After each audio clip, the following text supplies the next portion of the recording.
या ठिकाणी सन्माननीय मंत्री आदितीताई तटकरे यांचं सुद्धा या ठिकाणी आगमन झालं। मी मनापासून त्यांचं या ठिकाणी स्वागत करतो। बोला भारत माता की, भारत माता की, भारतीय जनता पार्टीचा वंदे।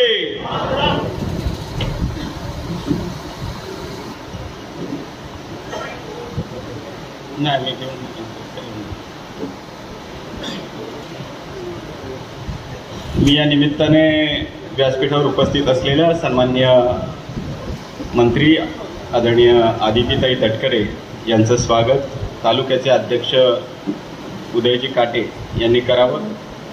स्वागताबरोबर शाल, गुलाब पुष्प आणि अमितजी शहा यांच्यावर आधारित एक पुस्तिकेचं त्या ठिकाणी त्यांना आम्ही देतोय।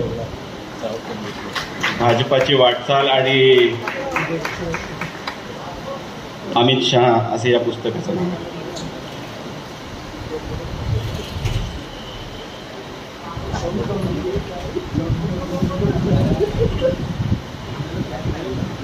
बत्तीस रायगड लोकसभा मतदारसंघाच्या निवडणुकीच्या आढावा बैठकीच्या निमित्ताने व्यासपीठावर उपस्थित असलेल्या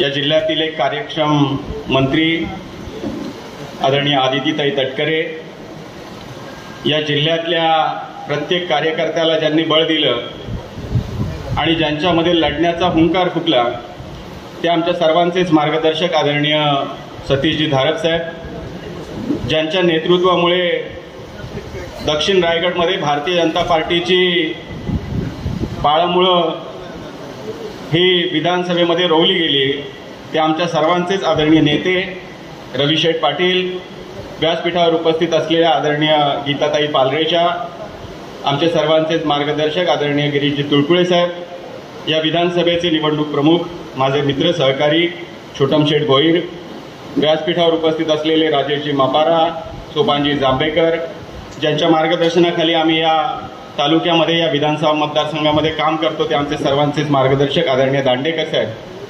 ज्यांनी आपल्या भावना या ठिकाणी व्यक्त केल्या, ते तालुक्याचे अध्यक्ष माझे मित्र उदयजी काटे, व्यासपीठावर उपस्थित असलेले सर्व सन्माननीय नेते। खरं तर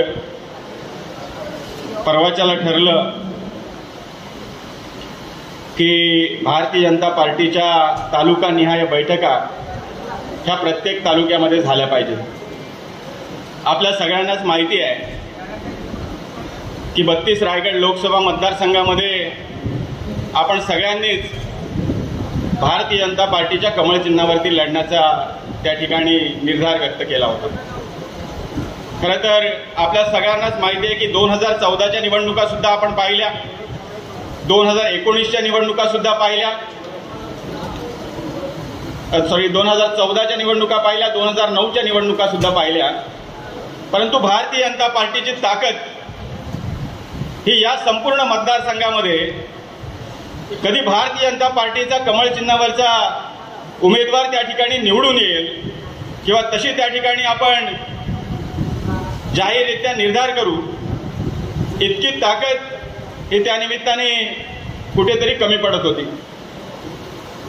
या वेळेला मात्र आपण सगळ्यांनीच ठरवलं की आपण या ठिकाणी प्रयत्न केला पाहिजे आणि तुमच्या माझ्यासारख्या सगळ्या कार्यकर्त्यांची ताकद ही या मतदारसंघामध्ये निर्माण झाल्यामुळेच आपण त्या पद्धतीचा निर्धार करू शकलो की आपल्याला निवडणूक लढली पाहिजे।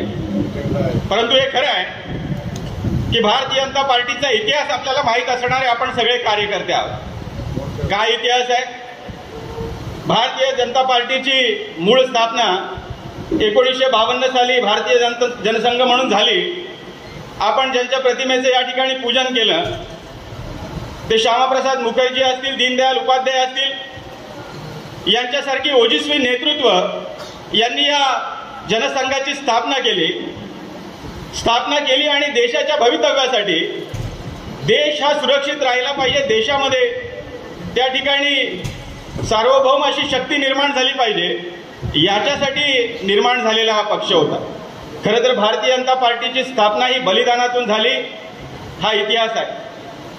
श्यामाप्रसाद मुखर्जी जे जनसंघाचे संस्थापक होते, त्यांनी एक नारा दिला की काश्मीरमध्ये भारताच्या संविधानाव्यतिरिक्त असलेली जी काही रचना होती त्याच्यामध्ये काश्मीरचा वेगळा त्या ठिकाणी पंतप्रधान होता, काश्मीरचा वेगळा झेंडा होता, काश्मीरचा वेगळं संविधान होतं।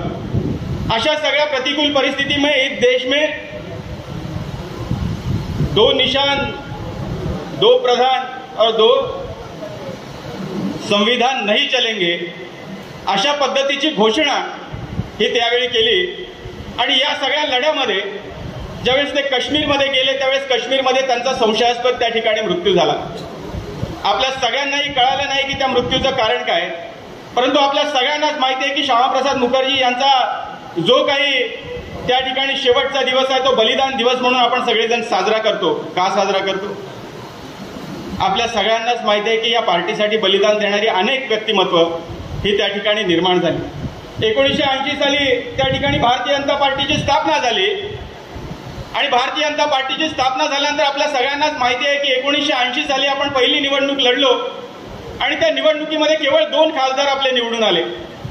संसदेमध्ये आपल्यावर त्या ठिकाणी हसलं जायचं। त्या ठिकाणी त्यावेळी हम दो हमारे दो अशा पद्धतीचं एक मोहीम आली होती आणि लालू प्रसाद यादव यांनी त्या ठिकाणी संसदेमध्ये टीका केली होती की भारतीय जनता पार्टी हम दो हमारे दो अशा पद्धतीचा पक्ष आहे। परंतु त्यावेळी अटलजींनी त्या ठिकाणी टणकावून सांगितलं की एक दिवस असा येईल की या सगळ्या आमच्यावर हसणाऱ्या लोकांवरती संपूर्ण भारत देश असेल। आणि आज परिस्थिती अशी आहे की 2 वरचा भारतीय जनता पार्टी हा पक्ष हा 400 पर्यंत जाण्याची भूमिका ही आपण सार्वजनिकरित्या जाहीर करू शकतो। आपल्या सगळ्यांनाच एक माहिती आहे की 2 वरती असलेला भारतीय जनता पार्टी हा पक्ष हा आज 303 वरती पोहोचला। ही सगळी तुमची ताकद आहे, ही सगळी आपल्या कार्यकर्त्यांची ताकद आहे आणि त्या कार्यकर्त्यांच्या ताकदीचं आज आव्हान देणारी परिस्थिती या ठिकाणी निर्माण झाली। आपल्या सगळ्यांनीच लक्षात घेतलं पाहिजे की आज भारतीय जनता पार्टी हा पक्ष कुठे आहे? जगातला सर्वात मोठा पक्ष भारतीय जनता पार्टी आहे। संख्येच्या दृष्टीने जगातला सर्वात मोठा पक्ष, या देशामध्ये सर्वात जास्त खासदार असणारा भारतीय जनता पार्टी हा पक्ष आहे। या देशात सर्वात जास्त आमदार असणारा भारतीय जनता पार्टी हा पक्ष आहे। या देशामधले सर्वात जास्त महापौर, या देशामधले सर्वात जास्त जिल्हा परिषदेचे सदस्य, या देशामधल्या सर्वात जास्त त्या ठिकाणी जातीय राजकारणामध्ये सुद्धा त्या ठिकाणी आपल्या सगळ्याच बंधू भगिनींना नेतृत्व देणारा सर्वात जास्त मोठा कुठला पक्ष असेल तो भारतीय जनता पार्टी पक्ष आहे। आणि त्या भारतीय जनता पार्टीचे निष्ठावान कार्यकर्ते म्हणून आपण या ठिकाणी जमले। खरं आहे ना? खरं आहे ना? आपल्याला सगळ्यांना माहिती आहे की संघर्षाच्या परिस्थितीमध्ये आपण ज्यावेळेस काम करत होतो, दांडेकर साहेब आपण जनसंघाच्या स्थापनेपासून कदाचित काम करतो। या ठिकाणी अनेक मंडळी अशी आहे की त्यांनी जीवाचं रान केलं, पक्ष टिकवण्यासाठी काम केलं। अनेक वर्ष सत्तेच्या बाहेर राहिल्यानंतर देखील माझ्या घरावरती भारतीय जनता पार्टीचा झेंडा फडकत राहिला पाहिजे या मनोभूमिकेतनं एकटा का होईना पण त्या ठिकाणी टिकून राहण्याचं काम या ठिकाणी काही मंडळींनी केलं, हे आपण सगळ्यांनी पाहिलंय। हे सगळ्यांनी पाहत असताना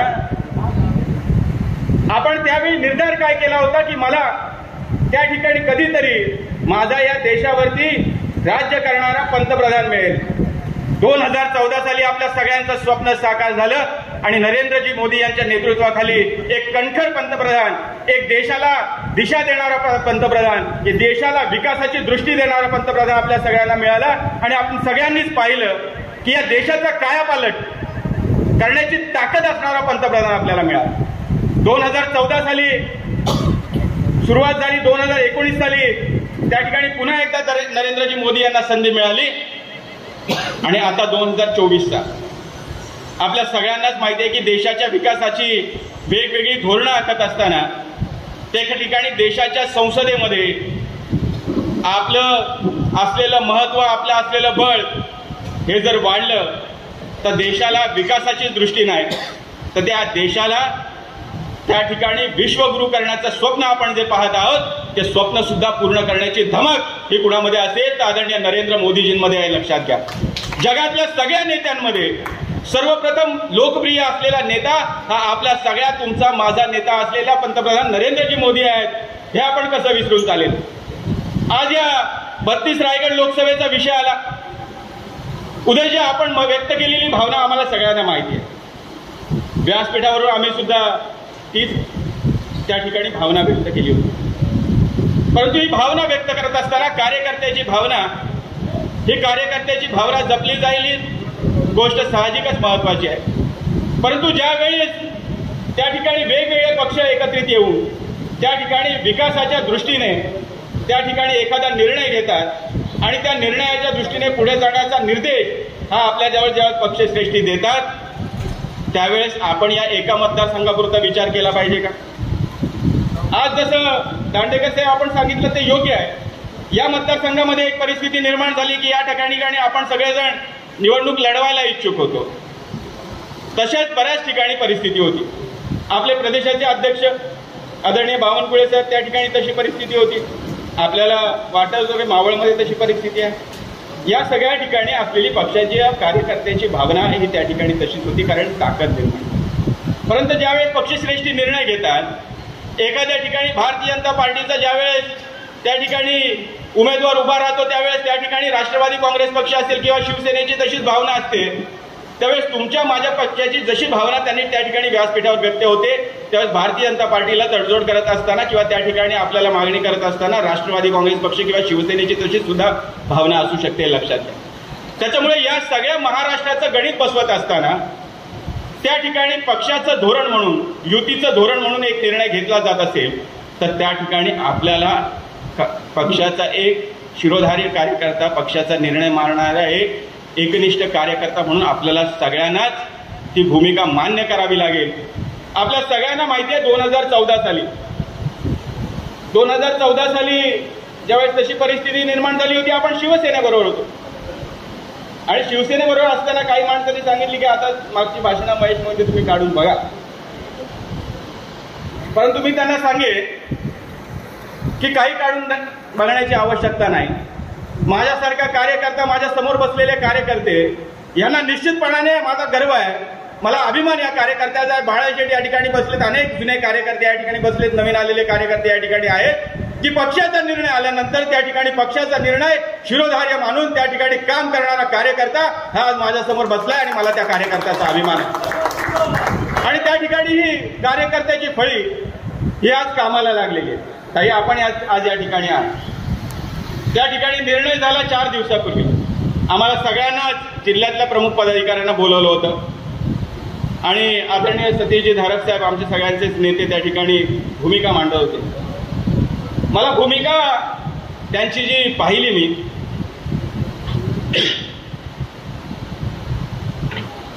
एखाद्या कार्यकर्त्याला मोठं करायचं असेल आलेली संधी ही त्याला मिळाली पाहिजे। त्या ठिकाणी भारतीय जनता पार्टीला नेतृत्व करण्याची संधी मिळाली पाहिजे।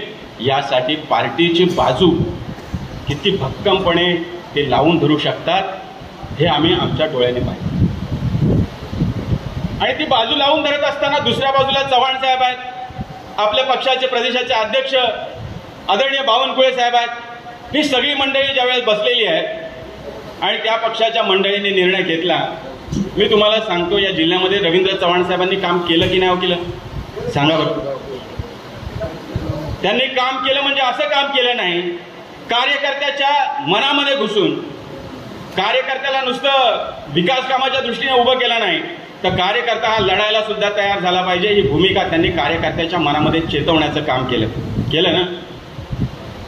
मग अशी भूमिका निर्माण झाल्यानंतर या संपूर्ण जिल्ह्यामध्ये ज्यावेळेस एक भूमिका ही पक्ष संघटना म्हणून घेतली जाते की आदरणीय तटकरे साहेबांना या ठिकाणी आता खासदारकीचे उमेदवार म्हणून जाहीर केलेलं आहे, आपल्या सगळ्यांना काम करावं लागेल हे प्रदेशाध्यक्ष सांगतात, आदरणीय रवींद्र चव्हाण साहेब सांगतात। त्यावेळेस आमच्या सगळ्यांचंच कर्तव्य बनतं की आता याच्या पुढे आपल्याला जो उमेदवार दिलेला आहे त्या उमेदवाराचं मनापासून त्या ठिकाणी काम करणं। खरं तर मी या ठिकाणी आपल्या सगळ्यांना आवाहन करेन, जे आवाहन त्या ठिकाणी पक्षश्रेष्ठींनी केलं की या ठिकाणी आदरणीय तटकरे साहेब हे केवळ खासदार नाही आहेत तर ते एका पक्षाचे असे नेते आहेत जे प्रदेशाचे अध्यक्ष आहेत आणि ते प्रदेशाध्यक्ष असताना त्यांच्या नेतृत्वाखाली त्या ठिकाणी एक 42 आमदारांचा 2 खासदारांचा पक्ष, हा संपूर्ण पक्ष हा भारतीय जनता पार्टी बरोबर आला, भारतीय जनता पार्टीची ताकद वाढवण्यासाठी आला, आदरणीय नरेंद्र मोदीजींची ताकद वाढवण्यासाठी आला। हे आपण सगळ्यांनीच पाहिलं। मग अशा पक्षाचा नेता या ठिकाणी उभा राहिल्यानंतर एका पक्षाच्या प्रदेशाचा अध्यक्ष त्याला पूर्ण ताकदीने निवडून आणण्याची त्या ठिकाणी आपली जबाबदारी बनते.